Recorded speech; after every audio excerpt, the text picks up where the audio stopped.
शांति। मैं जब हाल में आई तो बहुत सारे मनसा सेवा के लिए कहाँ गए हुए थे। तो देखने के बाद मुझे ऐसा लगा कि एक बार इस सबको यहाँ वापस हाजिर किया जावे, ताकि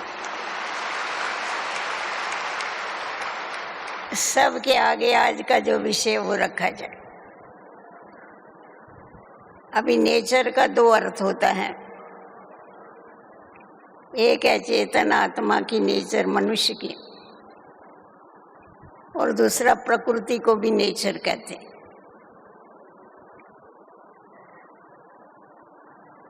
तो योग और सेवा के द्वारा हम अपनी नेचर को भी चेंज कर सकते हैं और प्रकृति को भी हमें चेंज करना है, क्योंकि विश्व कल्याणकारी बाबा ने हम बच्चों को विश्व कल्याण के लिए निमित्त बनाया हुआ है। और विश्व के अंदर ये 5 तत्व भी आते हैं, प्रकृति आती है, इनको भी पावन करना हमारा काम है, इसकी नेचर को भी चेंज करना। इस समय प्रकृति बहुत चिड़ी हुई है, क्योंकि उसको मनुष्यों ने बहुत पीड़ित किया है, तो वो अभी मनुष्यों का बदला ले रही है। इसीलिए उसको शांति के दान की बहुत आवश्यकता है। तो बाबा कहते, मीठे बच्चे, ये जो 5 तत्व हैं इनको भी पावन करना ये तुम्हारा ही काम है। शिव बाबा पतित पावन है, वो हम आत्माओं को पतित से पावन बनाता है, और हम बाबा के बच्चे योग बल से प्रकृति को पतित से पावन बनाते हैं। उसमें जीव जंतु आदि सब आ जाते हैं। तो ये बहुत बड़ा काम हम बच्चों को बाबा ने दिया हुआ है, क्योंकि ये प्रकृति हमारे को आगे चल के बहुत काम में आने वाली, हमारी दासी बनने वाली। पर इस प्रकृति को दासी बनाने के लिए पहले हमें इसकी सेवा करनी पड़ेगी। अगर हम इसकी सेवा नहीं करेंगे तो हमारी ये अंत में सेवा नहीं करेगी, और नई दुनिया में फिर कैसे सेवा करेगी। एक बार अव्यक्त बाप दादा ने इसके ऊपर बहुत अच्छा समझाया। बाबा ने कहा, देखो बच्चे, आज तुमको अगर कोई हाल लेना होता है प्रोग्राम के लिए, और तुम उस व्यक्ति के पास जाते हो, हाल वाले के पास, और उसको कहते हैं हमारे को सेवा के लिए हाल चाहिए, हमको आप फ्री में दो, क्योंकि हम तो फ्री में सभी को प्रदर्शनी बताते हैं, प्रवचन करते हैं, तो आप भी ये सेवा करो। परंतु क्या होता है, आपको जो रिस्पांस मिलना चाहिए इतना रिस्पांस नहीं मिलता है। थोड़ा बहुत वो कम कर डालेगा, परंतु फ्री में नहीं देगा। कारण? तो बाबा ने इसका कारण बताया। इसका कारण ये है क्योंकि पहले आपने उसकी सेवा की नहीं। अगर पहले से आप उसकी सेवा की हुई होती थी आत्मा की, तो जरूर आपको सेवा के लिए खुद की सेवा ऑफर करता था। तो वैसे ये जो प्रकृति है, जब लास्ट में इसकी बहुत हलचल होगी, 5 भी तत्व जब नाचेंगे, शिव की बारात जाएगी, किसी को डुबोएगी, किसी को जलाएगी, किसी को दबाएगी। अगर हमने अभी से इसको योग का दान दिया होगा तो हमको ये बचाएगी, हमारे साथ ऐसा नहीं करेंगे। तो उसके लिए हमारे को पहले से इस प्रकृति की सेवा करने की आवश्यकता है, इसको योग का दान देने की आवश्यकता है।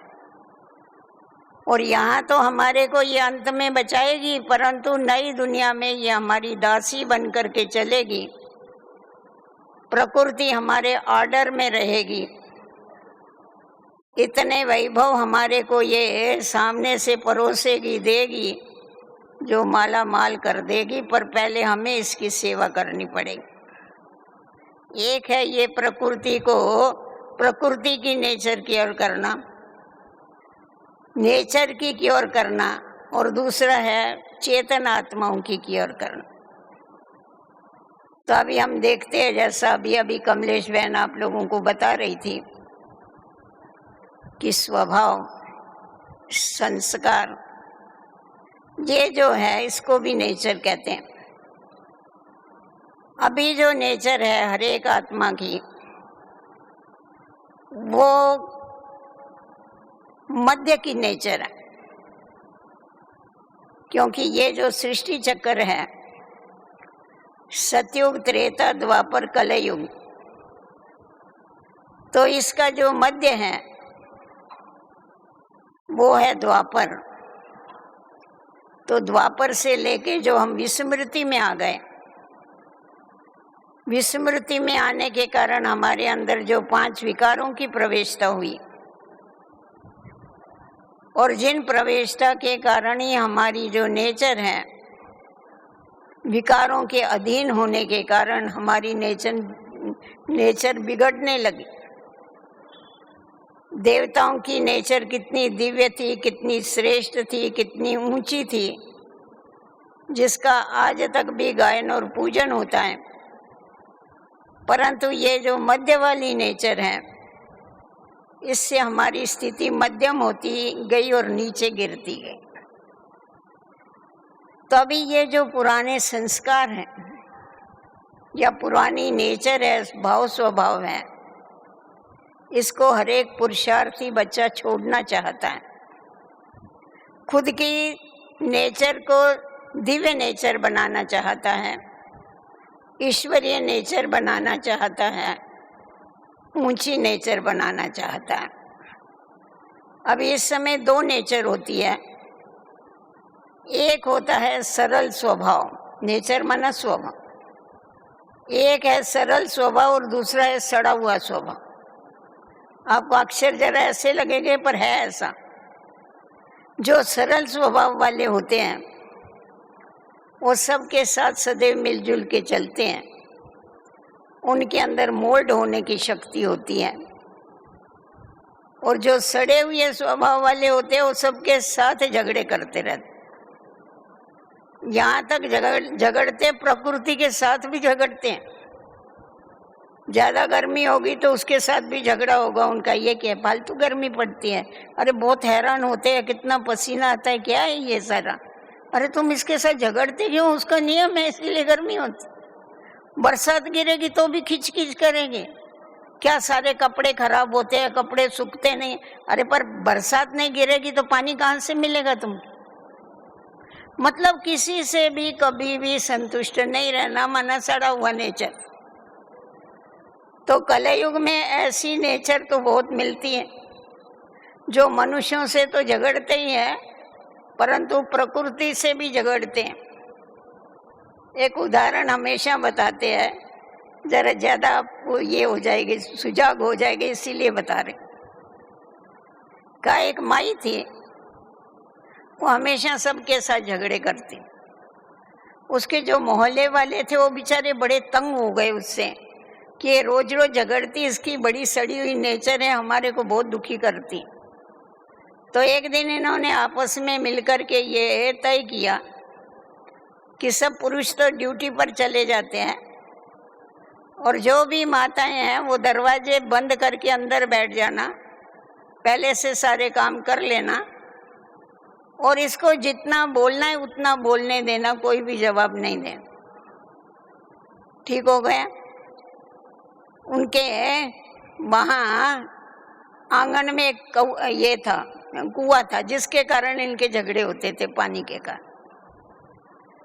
तो क्या हुआ, इसने चालू कर दिया, सब मर गए क्या, कहाँ गए पता नहीं, दिखते नहीं, ये वो उसका चालू था। परंतु उसको कोई जवाब देने को तैयार नहीं। कोई दरवाजा, अंदर हंस रहे, बातें कर रहे, दरवाजा नहीं खोल।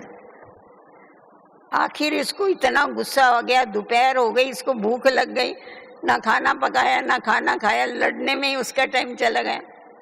फिर इसने क्या किया, एक वहाँ पत्थर पड़ा था, वो उठा करके इसने सीधा कुएं में फेंका। तो कुएं में फेंका तो कुएं में से आवाज आई, डुबुक। अरे बोला तू मेरे साथ झगड़ा करता है, तू डुबुक बोलता है, तेरा बाप डुबुक, तू डुबुक, तेरी माँ डुबुक। उसने जब भी उस गुए के साथ झगड़ा किया तभी उसको शांति आई। तो हमारा कहने का तात्पर्य ये है, अभी आप बताइए बहन, ऐसे स्वभाव वाला जो व्यक्ति होगा उससे कौन प्यार करेगा? ऐसे नेचर वाले को कौन चाहेगा? तो हमेशा हमें अपने नेचर को मिलनसार बनाने की आवश्यकता है, सरल स्वभाव बनाने की आवश्यकता है। जितना हमारा स्वभाव सरल होता है, नेचर सरल होती है, उतना उतना हम लोकप्रिय बन सकते हैं।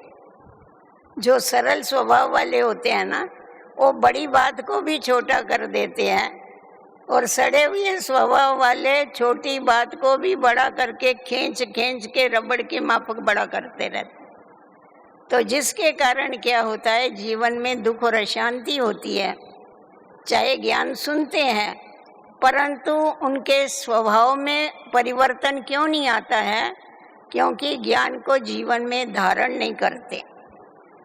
तो अभी हमको अपनी नेचर को सरल बनाने के लिए, अपनी नेचर को दिव्य बनाने के लिए सिर्फ एक ही बात करनी है, ज़्यादा मेहनत नहीं करनी है। हमको हमेशा ये याद रखना है, हमें हमारी भेंट बाबा के साथ करनी। आप साकार बाबा को सामने देखो और उसके साथ अपनी कंपेयर करो, और किसी भी व्यक्ति के साथ कंपेयर नहीं करना, परंतु आप साकार और निराकार के साथ जरूर कंपेयर कर सकते हैं कि बाबा की नेचर कैसी और हमारी नेचर कैसी। क्योंकि कोई कहते थे ना हमारा स्वभाव ऐसा है, तो बाबा कहते थे तुम्हारा स्वभाव आया कहाँ से? तुम तो मर गए ना, मरने के बाद तो स्वभाव बदली हो जाता है ना। अभी तुम किसके बच्चे हैं?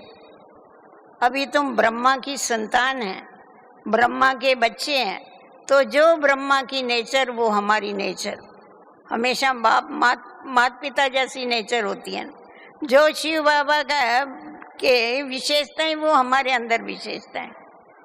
तो हम देखते हैं साकार बाबा के अंदर इतनी क्या मोल्ड होने की शक्ति थी, इतनी मिलने की, सबके साथ मिलके चलने की शक्ति थी।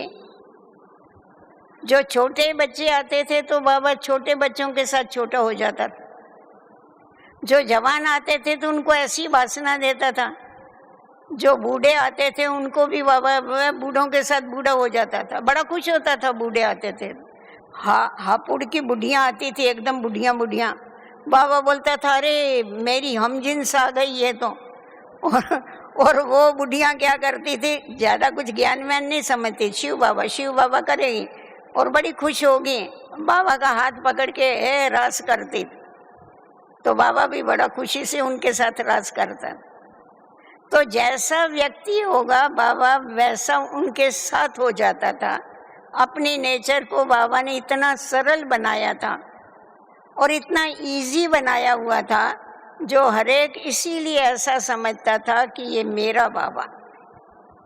अगर कोई ऑफिशियल रहता है ना, कोई बहुत ऑफिशियल रहता, अरे ऑफिशियल काय को रहते, जब भी देखेंगे ना चेहरा ऐसा क्या मुंह बना के चलते हैं तुम, क्या बात है? कहते हैं तुम रोते क्यों हैं? बोला हमारी शक्ल ही ऐसी, हम क्या कर सकते। तो शक्ल ही उनकी ऐसी बनी हुई होती है जो सामने वाला बात करने की उनके साथ हिम्मत नहीं रखता। इसीलिए बाबा कहते हैं कि बच्चे तुम्हारी नेचर और तुम्हारा चेहरा जो है वो ऐसा होना चाहिए जैसा देवताओं का। सदैव हर्षित मुख रहो, सदैव खुश रहो, औरों को खुशी बांटो, मुस्कुराते रहो सदैव, और एकदम हल्के रहो। तकलीफ क्या है तुम्हारे को? जब भी बाबा तुमको बोलता है कि तुम्हारे पास जो भी बोझ है वो सारा मेरे को दे दो। दुनिया में ऐसा कोई है जो कहेगा तुम मेरा बोझ है मेरे को दे दो तुम्हारा बोझ, और ही बोलेगा मेरा बोझ तू उठा। पर यहाँ तो बाबा कहता है तुम्हारा तन का बोझ है, मन का बोझ है, धन का बोझ है, संबंध संपर्क का बोझ है, जो भी बोझ है वो मेरे को देख के तुम खाली हो जाओ, खाली होकर के तुम उड़ो अपने वतन की तरफ। काय को बैठ करके सारा बोझ उठा करके चलते, जबकि मैं बैठा हूँ कर्ण करावनहार स्वामी, सब मेरे हवाले कर डालो और तुम हल्के हो जाओ। तो जितनी जितनी हमारी मानसिक स्थिति हल्की होती है, उतना उतना हमारे स्वभाव में स्वतः ही सरलता आती जाती। जितना जितना आत्मिक स्थिति में स्थित होते हैं, दृष्टि हमारी रूहानी बनती जाती है, उतना उतना क्या होता है, एक दो के साथ मिलकर के हमें खुशी होती। दो प्रकार के लोग होते हैं दुनिया में। एक प्रकार के वो लोग होते हैं जब वो आते हैं तो लोग उनको देख के खुश होते हैं, और दूसरे वो लोग होते हैं जब वो जाते हैं तभी लोग खुश होते। तो आप अपने को देखना, मैं कौन सा हूँ? आएंगे तो खुश होते हैं या जाएंगे तो खुश होते हैं? अच्छा कौन सा है? हाँ, अच्छा कौन सा है? जो कहते हैं हम आते हैं तभी लोग खुश होते हैं, हाथ ऊपर करो, देखो कौन कौन है, जरा एक्सरसाइज तो करो। अच्छा, ऐसा तो नहीं जाने के बाद लोग कहते हैं अच्छा हो गया, भला गई। हाँ नहीं, अपनी नेचर को ऐसा कभी नहीं बनाना, अपनी नेचर को ऐसा बनाना। इसीलिए बाबा ने हम बच्चों को कहा तुम दाता के बच्चे हो, दाता के बच्चे हो, इसीलिए तुमको कोई भी मिलता है तो तुमको उनको कुछ ना कुछ जरूर देना। चाहे आप उनको शांति दो, चाहे आप उनको खुशी दो, चाहे आप उनको शक्ति दो, कुछ ना कुछ जरूर दो, क्योंकि तुम्हारा योग किसके साथ है? दाता के साथ है ना। तो जितना हम बाबा से योग लगाते हैं तो बाबा की शक्तियाँ, बाबा के गुण जो है उसका संग का रंग हमारे पर चढ़ता जाता। तो आप जब ये देना सीख जाएंगे ना, आपकी नेचर एकदम सरल हो जाएगी, क्योंकि देना जो है ये दाता के गुण जो है ये बहुत श्रेष्ठ गुण है। तो बाबा की याद के द्वारा वो हमारे अंदर क्वालिफिकेशन आ जाती है, जो हम लेने की इच्छा नहीं रखते परंतु हमेशा देते ही रहते। तो जितना देंगे उतना क्या होगा, आपको सब प्यार करेंगे। ऐसा तो होता है ना, जो देता है उसके साथ प्यार करते हैं, लेने वाले के साथ कोई प्यार करता है? तो कभी भी ये इच्छा नहीं रखना कि सामने वाला हमको रिस्पेक्ट देवे तो हम उसको रिस्पेक्ट दे, वो हमारे को खुशी बांटे तो हम उसको खुशी बांटे। नहीं, हमारा काम है उसको देना, वो लेवे नहीं लेवे परंतु हमको देना ही देना। तो क्या होगा, जब ऐसी नेचर बना लेंगे, अपनी दातापन की नेचर बनाएंगे, तो जैसा सब बाबा के साथ प्यार करते हैं ना, वैसे हम भी लोकप्रिय बन जाएंगे।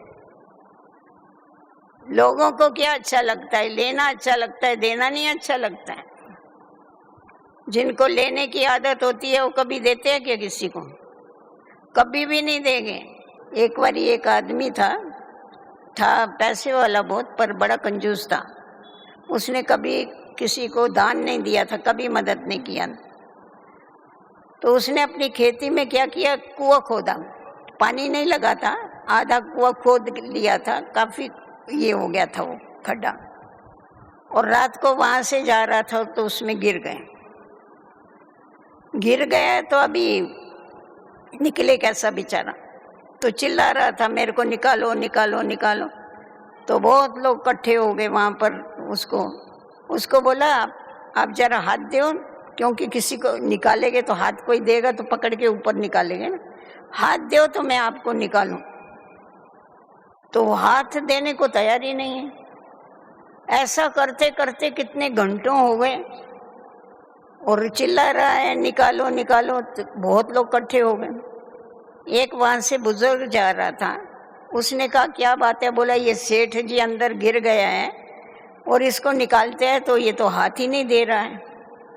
उसने कहा दूर हटो तुम, मैं इसको निकालता हूँ। तो उस बुढ़े ने क्या किया, उसको बोला भाई मेरा हाथ पकड़ ले, हाथ ले। 1 सेकंड में उसका हाथ पकड़ के वो ऊपर आ गया। बोला अरे इसने जन्म में किसी को दिया ही नहीं, तो ये आपको हाथ कैसा देगा? आपका काम है उसको हाथ देना। तो देखो लेने की ऐसी भावना होती है, समझे कि हमारे को सामने वाला देवे तभी मैं उसको दे, भले खड्डे में भी गिरेगा तो भी देगा नहीं किसी को।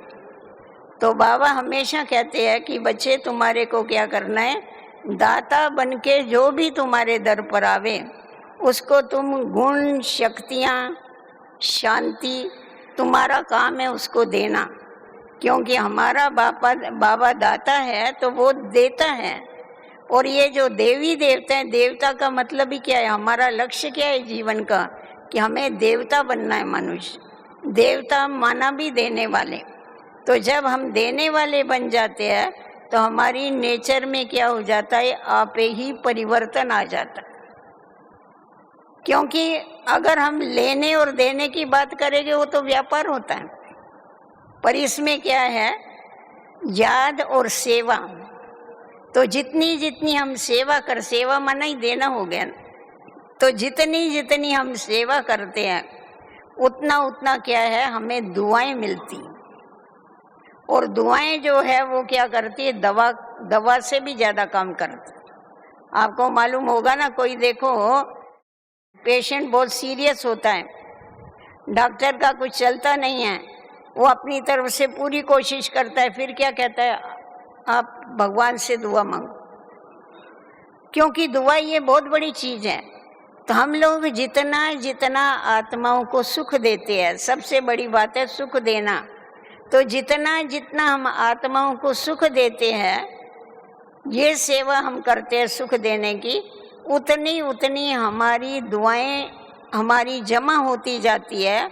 और जिन दुआओं से क्या क्या फायदा होता है, देखो जब हमको दुआएं मिलती है तो हमारा मन तो प्रसन्न होता ही है, परंतु उसके साथ साथ हमारा जो तन है वो भी निरोगी बनता। हम जितनी जितनी अन्य आत्माओं की सेवा करते हैं उतनी उतनी हमारी आयु भी बढ़ती है, हमारा तन भी निरोगी बनता जाता है, क्योंकि हम तन को क्या करते हैं, सेवाओं में लगाते हैं। तो जितना आप ईश्वरीय कार्य में लगाएंगे उतना आपको रिटर्न में उसका मिलेगा। और सबसे बड़ी बात, जब हम औरों की सेवा करते हैं तो हमको क्या मिलती है, प्रत्यक्ष फल क्या मिलता है, खुशी मिलती है, शक्ति भी मिलती है और खुशी भी मिलती है। और कहा जाता है खुशी जैसी खुराक नहीं। जब खुशी मिल गई तो इस जैसी दूसरी कोई खुराक नहीं होती है। कोई पास में सोया होवे ना, उसको जरा जगह दो, बोलना घर में जाकर सोना, भी नहीं सोना। तो इसीलिए हमेशा ये ध्यान में रखना है हम लोगों को कि औरों की आप सेवा करते जाओ। ये नहीं देखो कि इसने कितना लिया या कितना उठाया, वो नहीं करो। आपका काम है देना, लेना नहीं लेना उनका काम है। देखो बाबा हमको कितना देता है, देता ही नहीं देता है, फिर कौन कितना उठाता है, सब एक जैसा उठाते हैं। अभी अगर पूछेगे सवेरे की मुरली में क्या था तो मुश्किल कोई एक आध पॉइंट बताएगा, वो भी याद होगी तो बताएगा, नहीं तो नहीं बताएगा। इसीलिए क्या कहते हैं, देंदा दे लेंदा थक पाए। देने वाला नहीं थकता है, परंतु लेने वाले थक जाते। तो वैसा हम भी उस दाता के बच्चे हैं ना, तो हमारे को भी हमेशा क्या करना है, सामने वालों को देना ही देना है। जब ये सेवा हम अपने ऊपर उठा लेते हैं ना कि हमारे को औरों को सुख देना है, औरों को शांति देना है, औरों को शक्ति देना है, तो क्या होगा, हमारा वो ये ऐसी प्रॉपर्टी है, ईश्वरीय प्राप्तियां ये ऐसी चीज है, आप जितना देंगे उतना बढ़ेगा, कम होने वाला नहीं। विनाशी धन तो कोई किसी को देता है तो कम हो जाता है, खलास हो जाता है, परंतु ये अविनाशी ज्ञान धन आप जितना देते जाएंगे उतना बढ़ता जाएगा। जितनी आप खुशी औरों को देंगे उतनी आपकी खुशी बढ़ेगी। नेचर तो आप ही बदली होती जाएगी, उतनी आपकी खुशी बढ़ेगी। आप जितना औरों को शक्ति देंगे तो आपके अंदर भी वो शक्ति बढ़ती जाएगी। और आपको इतनी दुआएं मिलेगी जिन दुआओं से क्या हो जाएगा, हमारा जीवन एकदम हल्का हो जाएगा। दुआओं से जीना, इसमें बड़ा आनंद है। बद दुआ किसी के नहीं मिले कभी भी।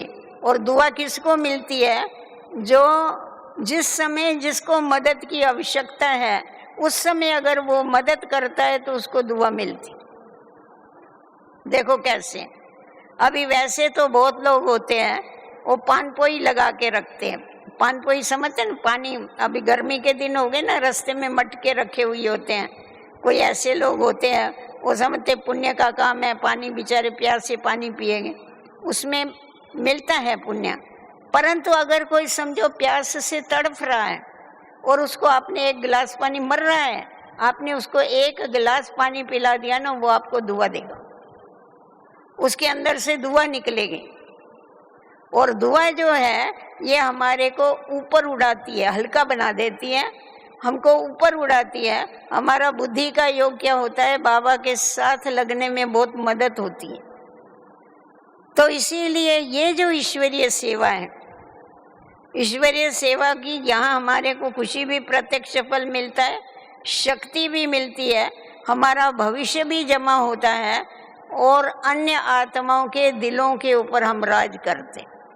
कैसे देखो, आज दुनिया में ये जो सीट के ऊपर, कुर्सियों के ऊपर बैठे हैं, इसका आधार क्या है? इलेक्शन। इलेक्शन करते हैं ना, चुनते हैं। परंतु हमारे पास जो नई दुनिया की राजाई बनती है, इसमें इलेक्शन नहीं होता, इसमें सिलेक्शन होता। इसमें जितना जितना जो प्राप्तियां कराता है औरों को, उतना उतना सिलेक्ट होते जाते हैं, चुने जाते हैं कि ये सुख देने वाली आत्माएं हैं, ये सबके दिलों के ऊपर राज करने वाली आत्माएं हैं। तो इसीलिए हमारे को हमेशा ये ध्यान रखना है कि सेवा के द्वारा और बाबा की याद के द्वारा हमारी नेचर तो बदली होती है, हमारी नेचर हमें बाप समान बनानी है, हमारी नेचर हमको देवता ही बनानी है, हमारी नेचर हमेशा दिव्य बनानी है, इस बात का हमें ध्यान रखना ही है। परंतु उसके साथ साथ क्या है, हमारा नई दुनिया में भी पद मुकर्रर होता जाता है।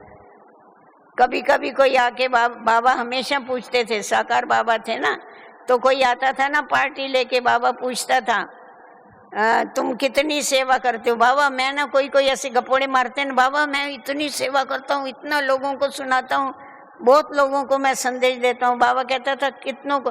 मैंने बहुतों को अपने जैसा बनाया। बाबा कहता था कितनों को साथ में लेके आए? एक भी नहीं आया। तो बाबा बोलते थे अभी एक भी नहीं आया है तुम्हारा, तुम अगर अपने जैसे बनाए तो और तुम्हारे साथ में आने चाहिए ना। तो बाबा परीक्षा लेता था सचमुच ये सेवा करता है या नहीं करता है। तो हमें हमेशा ये ध्यान में रखना है कि ब्राह्मण माना ही सेवाधारी। बाबा ने हम बच्चों को क्यों पैदा किया है, किसके लिए पैदा किया? जब यज्ञ रचा जाता है तो किसको रखते हैं निमित्त? ब्राह्मणों को रखते हैं ना। तो शिव बाबा ने जो रुद्र ज्ञान यज्ञ रचा है उसके हम निमित्त है, यज्ञ को संभालने के लिए, यज्ञ की सेवा करने के लिए निमित्त। तो जब ब्राह्मण माना ही सेवाधारी, ब्राह्मण माना खुदाई खिदमतगार, ब्राह्मण माना गॉडली सर्वेंट। बाबा कहता है देखो बच्चे, मैं तुम्हारा ओबीडियंट सर्वेंट हूँ। ओबीडियंट सर्वेंट समझते हो? आज्ञाकारी सेवक। आज दुनिया में कोई है ऐसा आज्ञाकारी सेवक? बाबा हम बच्चों की सेवा करता है, बाबा आज्ञाकारी सेवक है, तो हम कौन है? हम भी तो आज्ञाकारी सेवक हैं। तो जितनी जितनी हम सेवा करते हैं उतनी हमारी जो काया है वो कल्पतरु की तरह बनती।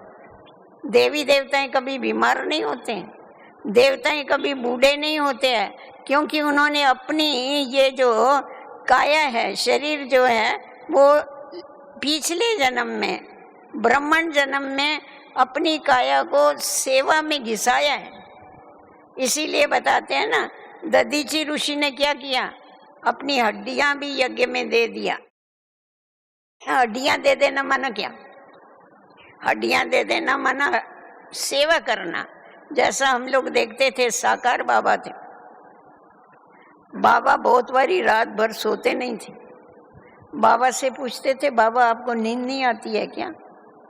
बाबा कहते थे नींद कैसे आएगी, रात को बांधेलियों की आवाज सुनाई पड़ती है, आवाज सुनाई पड़ता है, दुखी आत्माओं की दुख की कराहट सुनाई पड़ती है, तो बाप को नींद कैसे आई? उस समय बैठ के साकाश देता था बच्चों, लाइट देता था, माइट देता था।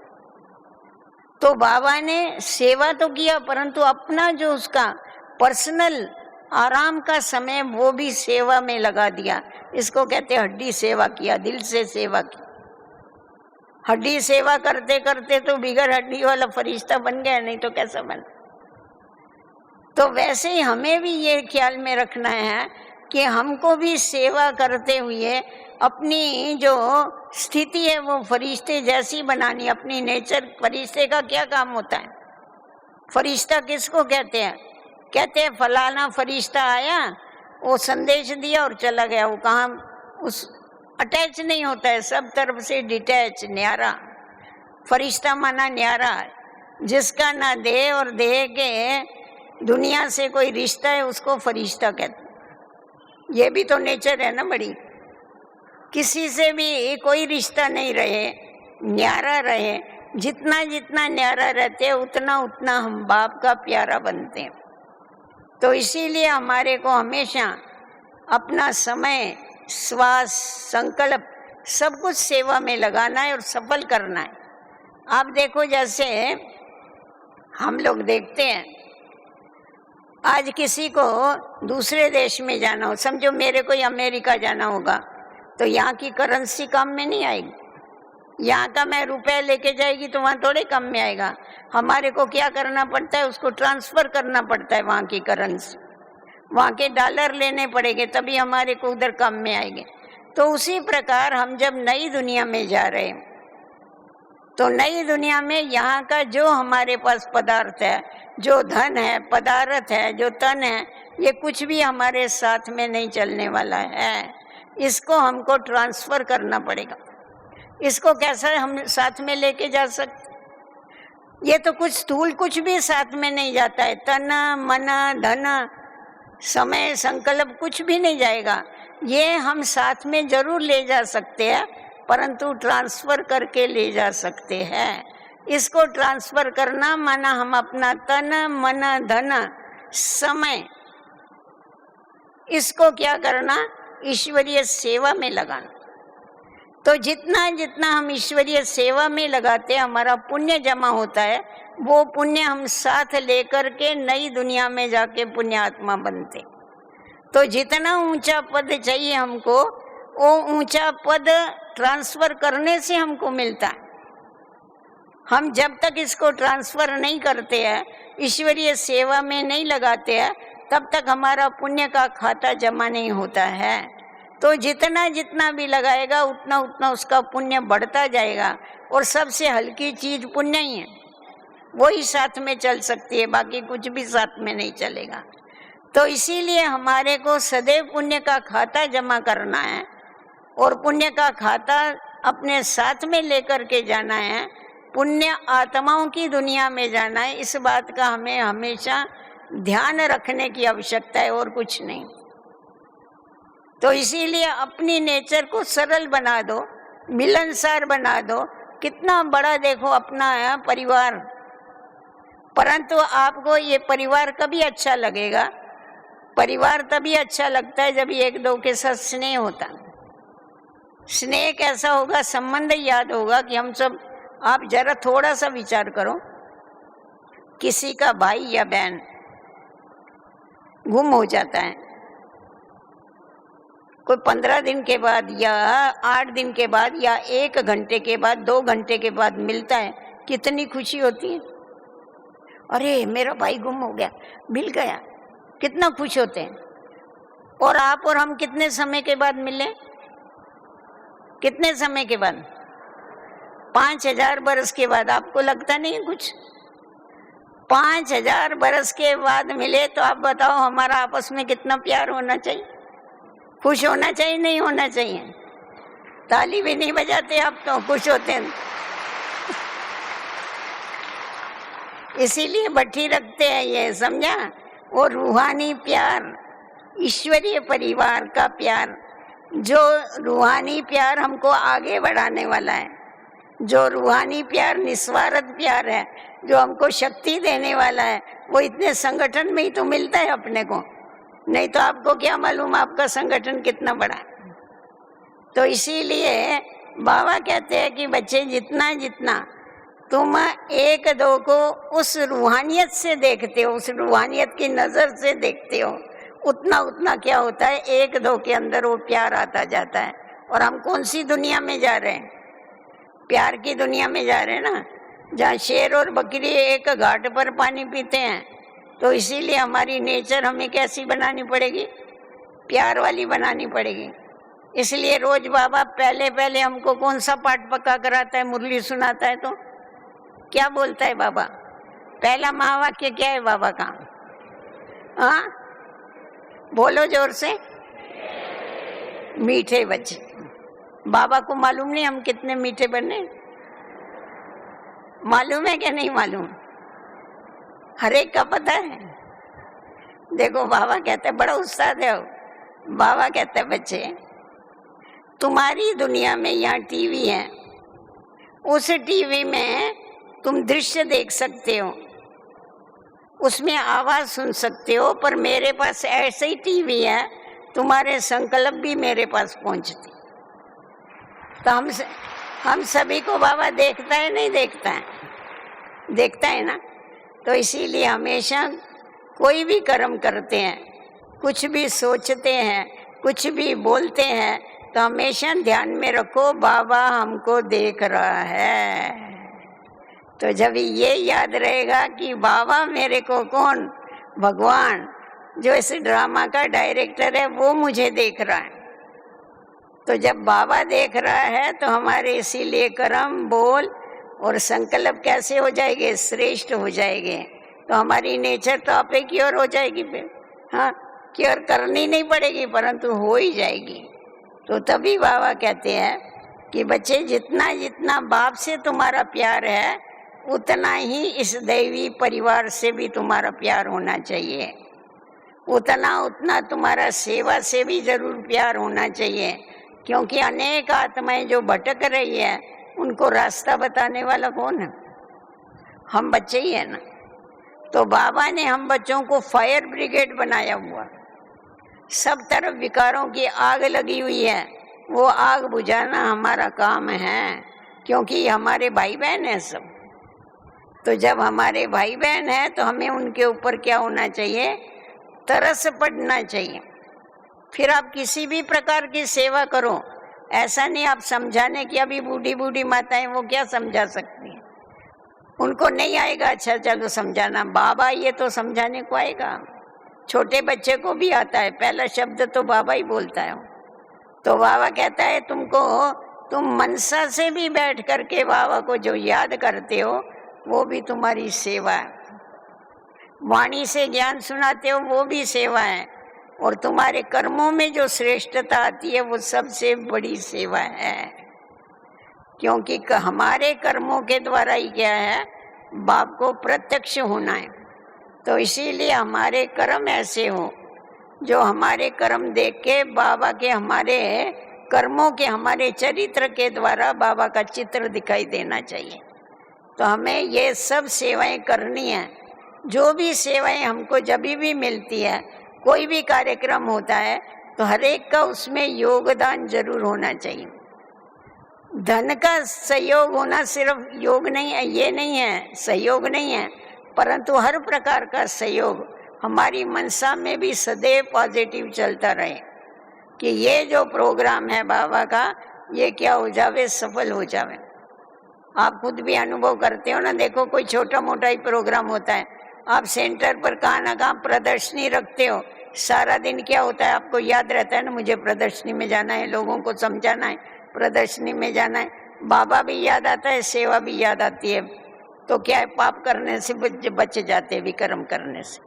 तो इसीलिए सेवा जो है वो हमको पाप कर्मों से छुड़ाने वाली भी है, सेवा हमारे को परफेक्ट बनाने वाली भी है। क्योंकि हम जब भी दूसरों को समझाते हैं तो पहले खुद को सीखना पड़ता है कि हम जो दूसरों को बोल रहे हैं वो हम करते हैं। आप दूसरों को जब शिव बाबा की याद दिलाते हैं तो आपको भी शिव बाबा याद आता है। आप औरों को कहेंगे पवित्र बनो, तो पहले खुद को रहना पड़ेगा, तभी आप दूसरों को बोल सकेंगे। अगर ऐसा ही बोलेंगे तो उसका कोई भी असर नहीं होगा। तो इसीलिए हमारा ये जो ईश्वरीय विश्वविद्यालय है, इसकी यही विशेषता है, आप पढ़ो और साथ साथ में औरों को पढ़ाओ।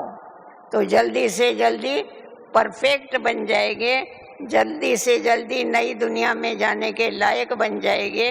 और लास्ट में ये जो प्रकृति है, 5 तत्व, ये 5 तत्व बाबा कहता है तुम्हारी सेवा करेंगे, यहाँ से ही करेंगे, यहाँ से ही तुमको बचाएंगे। इसीलिए डरना नहीं कभी भी क्योंकि अगर हमने इनकी सेवा की हुई है तो ये हमको कभी भी नुकसान नहीं पहुंचा सकते, ये गारंटी रखो। समझो छत गिरने वाली है ना, पहले से मालूम पड़ेगा मेरे से इधर छत गिरने वाली है तो वहां से खिसक जाएंगे, गिरनी नहीं चाहिए, ऐसा बोल रही सिर्फ।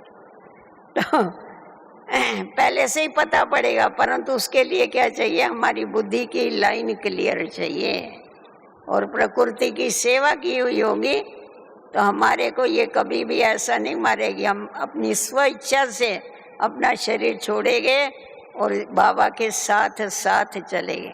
सबकी यही इच्छा है ना, या पहले जाने की इच्छा है? पहले तो कोई भी नहीं जाना चाहता है, कोई पहले जाने वाला, कोई एडवांस पार्टी में कौन जाने वाला है? नहीं रे, नहीं, कोई नहीं जाना। हाँ ठीक है, हम सब साथ में चलेंगे तभी तो शिव की बारात सिद्ध होगी ना।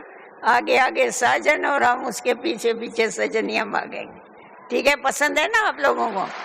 चलो अच्छा, अभी करो बाबा को याद। ओम शांति। नेचर की और कैसा करना है समझ में आया ना? ये प्रकृति को भी योगदान दो और अपने जो स्वभाव संस्कार है उनको भी बाबा के साथ भेंट करते हुए शिव के ऊपर उसकी भेंट चढ़ा दो। भक्ति मार्ग में तो हमने बहुत फल फूल चढ़ाए, अभी अपने पुराने संस्कारों की भेंट दे देते हैं तो क्या हो जाते हैं, बाप समान बन जाते हैं। ओम शांति।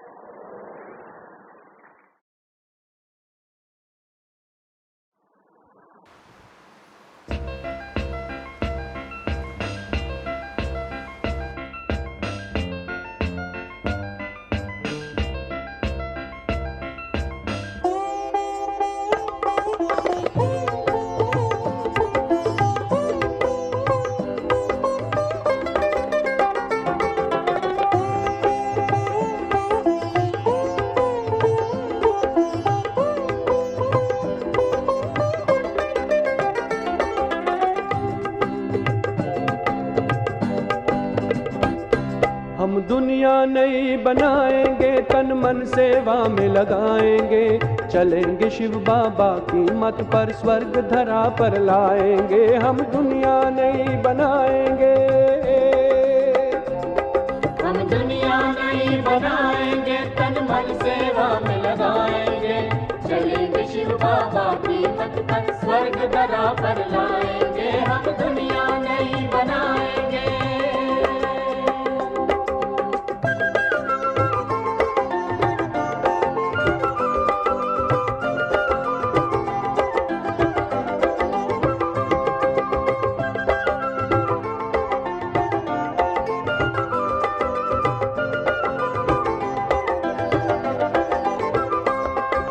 त्याग तपस्या और सेवा विश्व में शांति लाएगी। त्याग तपस्या और सेवा विश्व में शांति लाएगी।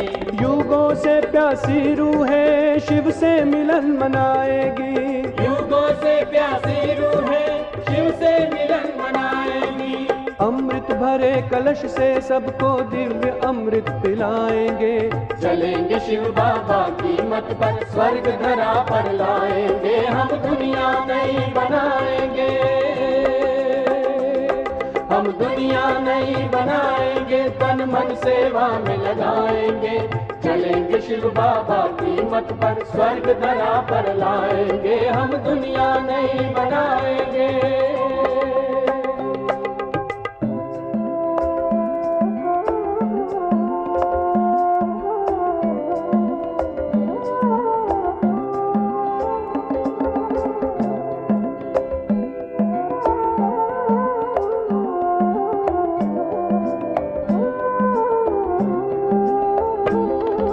देश धर्म और दुखियों का बनना हमें सहारा है, जन जन को पार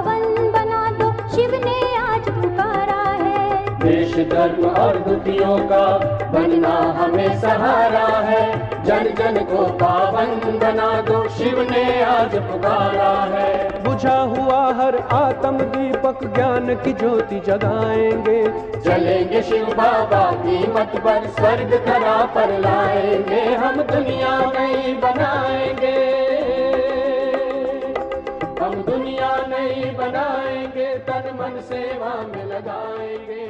चलेंगे शिव बाबा